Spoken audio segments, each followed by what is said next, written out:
You meet someone new. The conversation flows, you laugh, you trade goodbyes, and then it starts. Did I talk too much? Was that joke flat? Did I seem nervous? You walk away certain you blew it. But here's the strange thing psychologists have now proven. That person almost certainly liked you more than you will ever guess. This is the story of the liking gap, the quiet illusion that convinces us we're harder to like than we really are. It begins in 2018. 4 researchers, Erica Boothby, Gus Cooney, Gillian Sandstrom, and Margaret Clark, ran 5 separate studies and gave the feeling a name. After talking with someone new, they found people systematically underestimate how much that person liked them and enjoyed their company. The first numbers were quietly damning. Strangers chatted for 5 minutes, then rated each other. On a 7-point scale, they liked their partner around 5.8, but believed they were liked back only 5.2. A small gap, and it showed up almost everywhere they looked. Here's why that gap can't be the truth. We can't all walk away liking the other person more than they like us. The math simply doesn't close. So that missing sliver isn't reality. It's an error, living inside the mind of the person doing the guessing.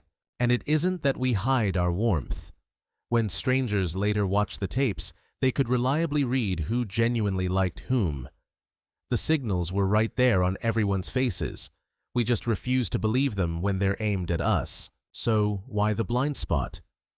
The researchers traced it to the voice in your head.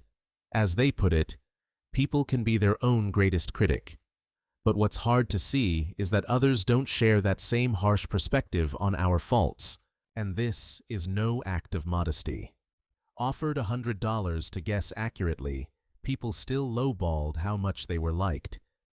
The shyer you are, the wider the gap yawns, while for the truly outgoing, it almost disappears. It travels with us, too. People believe they enjoyed the chat more than their partner did, even though the partner enjoyed it just as much. At real How to Talk to Strangers workshops, the gap didn't shrink after the conversation. It grew. Nor does it stay in tidy lab pairs. In real engineering teams and busy offices, the same shadow falls, quietly shaping who feels safe asking for help, how smoothly a team coordinates, even how satisfied people are with their jobs. And it starts young. The gap first surfaces around age 5, just as children grow aware of being watched and judged.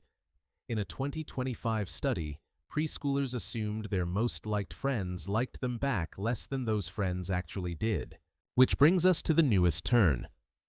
In October 2025, Susan Sprecher re-examined pairs of strangers meeting for the first time and found not one gap, but 2.